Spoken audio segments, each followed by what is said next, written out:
today to have Dr. Ma from CQT at US, and he's actually one of the co-founders of COPI.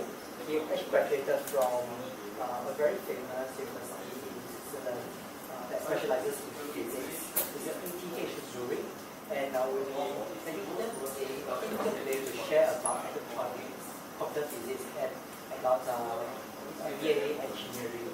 So we'll go ahead together to welcome you. Okay. So thank you very much for the chance to talk to the future smartest people in Singapore, right? So and basically Raffles Institution is the first stop of our outreach to pre-university colleges, okay? Because we want to slowly build our presence into the pre-university, okay? So whom we are, okay? We are actually many things, okay? We have many identities, all right? But our main concept is Das Quantum. So Das Quantum is actually is actually in Deutsch, German. That means the quantum. All right, so hopefully we could be the quantum of Singapore. In terms of commercialization, and basically we own the COPI software, which is actually which was a patent in terms of a software copyright with NUS. And basically, COPI is will be a replacement for softwares like MATLAB, Mathematica, because they are extremely slow. How good we can do is that basically we can go to line source diagonalization of sparse matrices as big as 20 million times 20 million in 2 hours. Okay, we could be able to do that. I think when you touch MATLAB, I think 8,000 times 8,000, I think that will already kill you. All right. So, but that's actually purely written in C++11. So basically, when you code in COPI, you basically don't learn a new language. You basically use back the same language called C++11, and basically you can use any of your any of your intended platform, like GPU or a multi-threading type of cluster programming. This will be all supported. And basically that's why we would want to find this spin-off company. Okay, a bit of my background. Basically, I graduated from ETH Zurich as a quantum physicist. That was the time when we got the standard model for the 5 sigma confirmation. That basically the standard model is confirmed in Zurich. And basically that actually lays down the foundation that quantum theory is the theory that until now no one experiment, not a single experiment has proven quantum theory wrong. If you can find that, one of you, then you definitely win a Nobel Prize. Okay, but until now there is no one experiment that proved quantum theory wrong. So our edge, our technological spearhead, okay, in the nanoscale is the quantum theory, as well as when we have the very big scale, that will be like that will be GR, general relativity, in a very broad case. But I think the reason why I do not like general relativity is because basically there's people doing cosmology. Basically, they are their theories cannot be proven, in the sense that it will take at least 10 years for their theories to be proven, because they will have to collect experimental data point, and they have to send their thing out to the space, and then when they come back, basically there will be 1 or 2 generations of PhDs. Then by the time you are 40s and 50s, and that's quite sad. So that's why I decided to do a very small scale, which is the quantum technology. And basically in quantum technologies, there's no bullshit, because once your theory doesn't work, then within 1 or 2 years you will be kicked out of the community. But that's how science works. Okay, and basically we are incubated at NUS. Okay, we welcome you to join us. there are a couple of current work project that we are currently doing, like artificial DNA engineering, whereby we are looking at spintronics current, a tensor network algorithm, and basically they are done by former Raffles students as well as Hua Chong. So we are pretty surprised that they are that powerful. Okay, so I do not want to scare you with a lot of very cheap, right? Very difficult stuff. But let us look at the simplest thing. I mean, let us get started with one of the pillar of numerical mathematics. All right. So basically, in applied mathematics, no matter what you do, okay, science, engineering, whatever what you do, you solve partial differential equation, you solve matrix equation, whatever you want to do, you always boil down into two different pillars of mathematics. All right, one pillar is deterministic mathematics, whereby, like for example, you want to solve like say partial differential equations, all right? Then in some basis, when you solve it, maybe you want to do a finite difference method. That means you want to solve it in a real basis, or you want to use plane waves. That means you want to solve it in a momentum basis, all right? I mean, no matter what you do, all right, you are always boiled down to a large scale of a linear, linear equations, which are basically either matrix or tensor. All right, you always end up in matrix tensor. All right, so at the end of the day, which software you are going to use, you just need to check how fast can they diagonalize a matrix or how fast can they do SVD. Then basically you can basically safely say that shall I use this software? Like Mathematica, you can just throw it away because you cannot do larger than 1,000 times 1,000 matrix. The matrix that we are handling now, the smallest one we are handling now is about 4 million times 4 million, which we can do it like a couple of minutes. All right, and another branch is known as stochastic. Okay, and when you graduate, all right, when you graduate from formal school, basically you got trained in one of the pillar. All right, that means you are very good at, like for example, solving a DE. All right, solving a DE. Solving some simultaneous equation, right? That means it all boils down to linear algebra. Okay, it all boils down to some matrix, and you got a lot of training on this branch. But this branch, stochastic, is completely absent. Okay, but what happened is that the stochastic branch turns out to be even more powerful than the deterministic branch. And what we find out is that students, when they come to us, they have absolutely no knowledge of this, and this is what worries me. All right, so that's why today I want to talk a bit more on this branch of mathematics that's absolutely absent in schools. All right, so basically what we want to start off with is just basic, simplest example. I mean, can you evaluate pi? All right. All right, can you evaluate pi? I mean, now everyone knows that pi is like 3.141592654. Right? I mean, if my memory doesn't fail me, then this should be a number. But do you know how to calculate that? All right. I mean, so what we want to do is that we want to highlight this method called Monte Carlo method. Basically, it is that powerful, and let me just show you why. Now imagine you look at this. Basically, look at this quadrant that's embedded in this circle. All right. Embedded in this square. So we just make everything simple. So it's just 1 times 1. All right. So the radius is 1. So that the area of the quadrant is clearly pi over 4, and so the ratio should be pi over 4. All right. So now you just imagine. All right. Suppose you have a perfectly random stuff. All right. So supposedly you have a random thrower. All right. Supposedly you have a random thrower that you keep on throwing onto this plane. All right. Okay.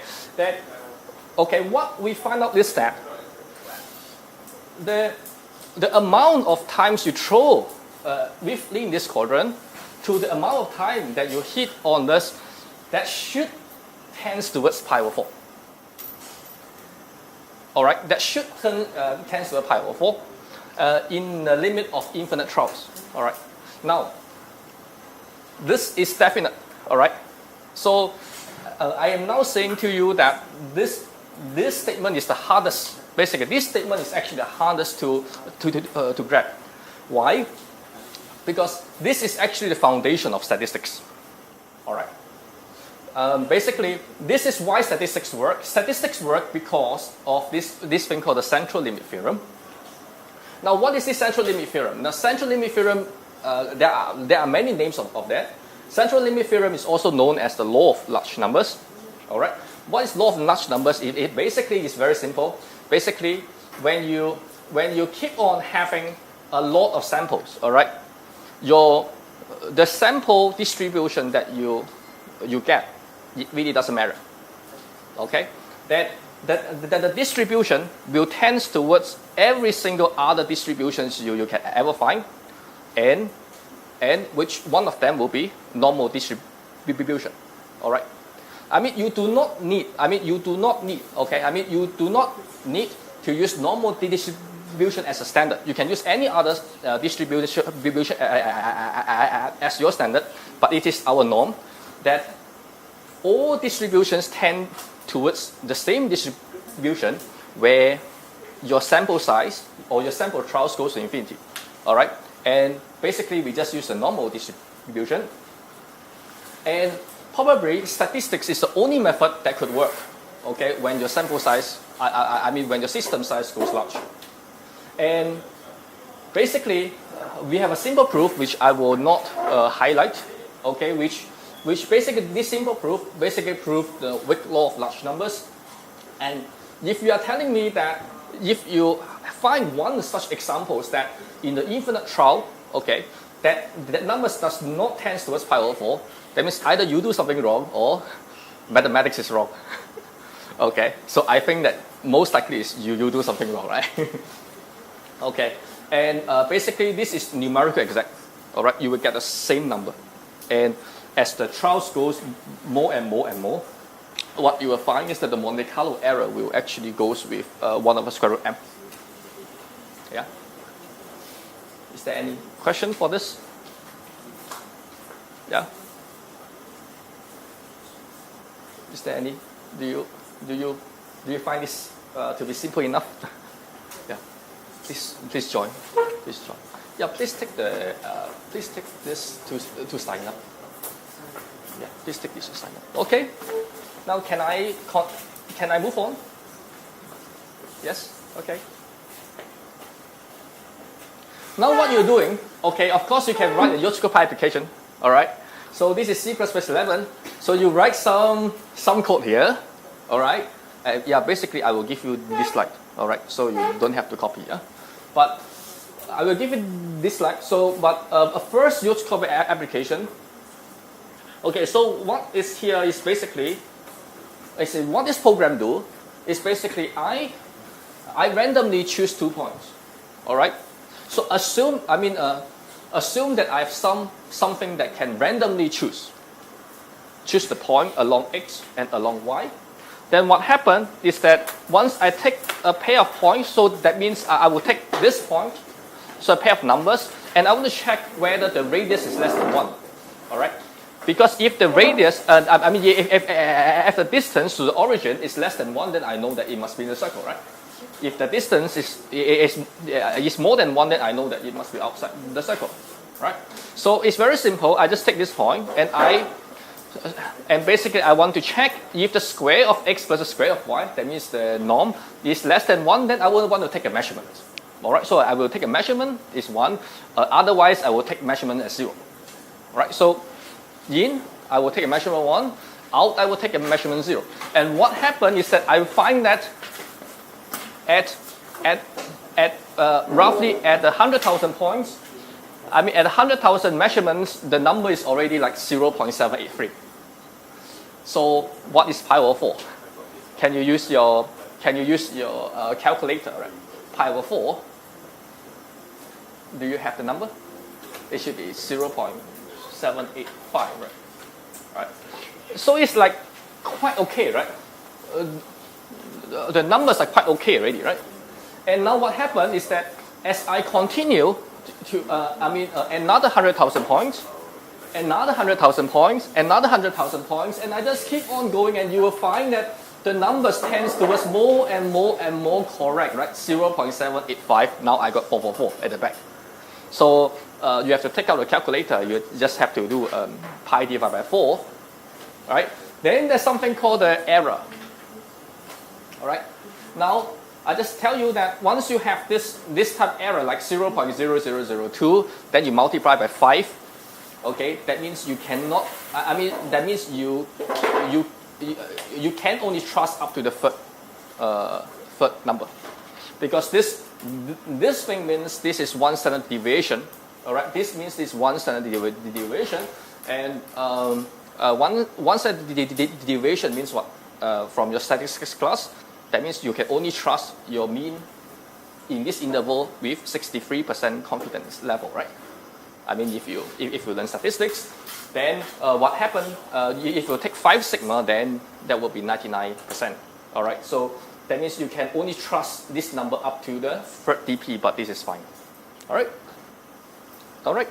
And basically, what you're doing here is basically you just want to integrate out. I mean, you just want to integrate out this region, which is a double integral, right? Which is a double integral dx dy. So have you learned double integration? Multiple integration. Basically, it's very, very simple. So basically, it's that you integrate one and you just integrate the other. So I mean, you integrate one direction, then you just assume that the others are constant. So this is how you do. This is how you do multiple integration.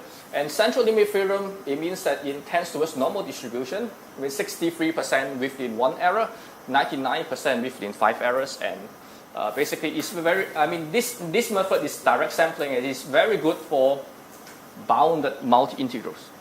All right, so it's actually very good for multi-integrals where when you do one integral, then of course you can use things like trapezium rule or Simpson's rule. But as soon as you are doing like 100 integrals at one time, which you always do it in physics, right? Like 100 integrals, then there's just no way to do it except Monte Carlo. Now, what I want to say is, okay, central limit theorem is the third time which I'm telling you. Central limit theorem is why statistics work. And basically all distributions in nature becomes increasing normal with bigger samples. Okay, which means that it is forecastable. All right, it is forecastable. I mean, it is cool that I can forecast your exam questions, right? I mean, if I have a sufficiently large database of questions, then I could somehow safely say that I could predict I could predict what could come out in the next exam pretty accurately. I mean, in the sense that some will not hit, but most of them will hit, right? Because this is, I mean, if you are saying no, then you are saying, then you are telling me that the distributions change largely. But if you just think a bit on your head, all right, normally you don't expect things to change very, very large in a very, very small interval of time. Like, for example, if you get 20 years of questions, then you just want to predict the next half a year, normally that will work. Okay, normally that will work. And so that means it is forecastable, and so it is very useful in financial engineering. Okay, like this question here, which I want to ask you. So maybe you would want to try out this question. All right. Now this is an interview question. All right. So this is an interview question. Okay, which I basically have it from my friend. So basically he went to G Research. So it's a hedge fund. All right. And then basically he had this question, all right? So a stock, all right? Stock has a beta of 2.0, and the stock volatility is 0.02. Suppose yesterday's closing price was 100, and today's market goes up by 1%. So what's the probability that today's closing price will be at least 103? Okay, so I mean, if you're interested to work for Temasek Holdings, or if you are, if you are interested to work for GIC or Goldman Sachs, then you have to do this immediately, right? Because these are the questions which they will ask you. So what I want to tell you is that in financial engineering, volatility is actually your standard deviation. All right. So basically, they have a fanciful name, but volatility means standard deviation. And the beta is actually characterized of your behavior of the stock. Okay, I mean behavior of the stock with respect to market. All right, like okay, you might have Apple stock, right? You might have a McDonald's stocks, right? I mean you might have IBM or Cisco, right? But you have overall index called called the Nasdaq, right? Or the FTSE 40. I mean, those are the market. All right. So you will expect that the stocks might fluctuate a lot, but the market should not move too much up and down.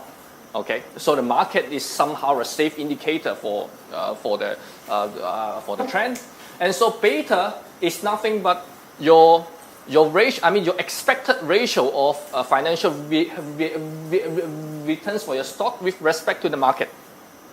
So you get what I mean? Yeah. So that means if I tell you that the beta of Temasek Holdings is 1.5, that means if my Singapore index goes up by 1%, most likely that Temasek Holdings would go up by 1.5. Okay. So this is the meaning of market beta. So I tell you that the market. Okay, so now I tell you that the stock has a beta of 2.0 in some stock exchange, all right, and stock sigma is 0.02. Then now suppose that yesterday's closing price for the stock was 100, and now the market goes up by 1%. Now my question is, what is the probability of the today's closing price is at least 103?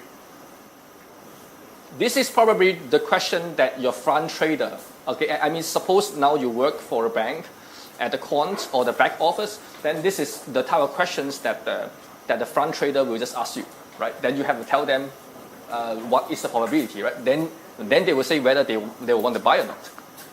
So can you try, okay, and basically give me the answer. I mean if I'm the trader, okay, I mean while you work on this, then I will continue. Okay, and so now because everything it is intrinsically normal with bigger and bigger samples, so that means the Gaussian integral will become much more important. Okay, so what's Gaussian integral? So Gaussian integrals are basically the integral of this type of Gaussian functions. All right. So for instance, you might have skewness, you might have kurtosis. So what is this? So skewness is basically the third moment. All right. So have you learned moment? Like the standard deviation is the second moment, right? Okay. Basically, skewness is the third moment. It's basically measuring trend of the stock. Okay. So whether it is going up or going down. Okay. So basically, it's skewness, and kurtosis is basically the fourth order. Okay. These are the measure for the extreme value. Extreme events, or what the financial guys say it as the heavy tail. Okay, I mean if you have a stock that with heavy tails, that means it's a sign that you must leave the market. All right, because basically what is meant is that the fluctuations goes very, very high. So now what happened is that it is more biased towards the larger values, and basically now you are gambling rather than you are doing a forecasting. All right. So the rule of thumb is that as soon as the kurtosis gets away from 3, because the kurtosis for the normal distribution is 3, so as soon as you get out of 3, then what happens is that it is a signal to tell you that it is increasingly hard to forecast. So therefore, you should just leave, because you cannot forecast, then you just gamble, right? I mean, if you gamble for your career, I think that is a big problem. All right, and basically, now in Gaussian integral, what happened now is that we want to introduce the so-called concept of Markov chain Monte Carlo.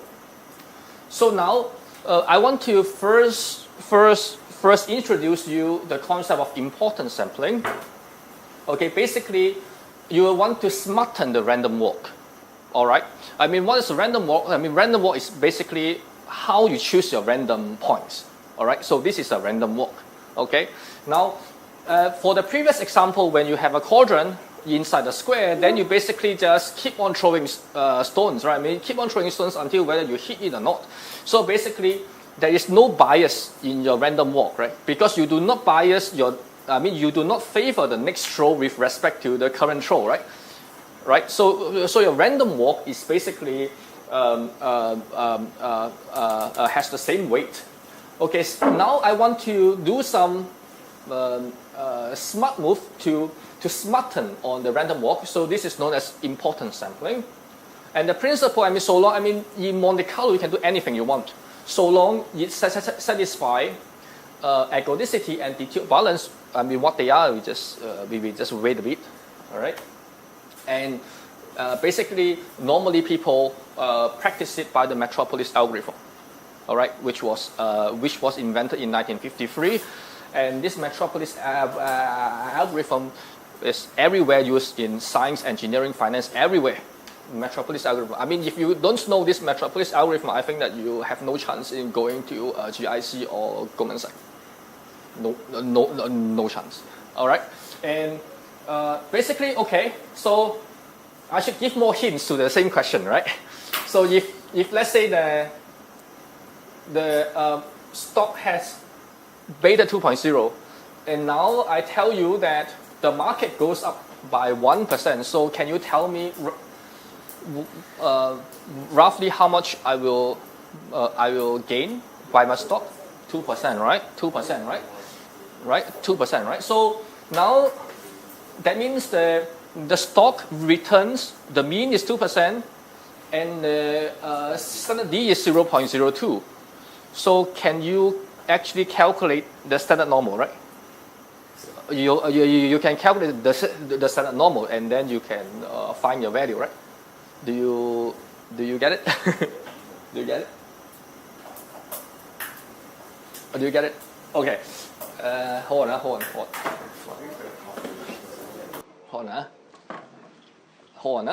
So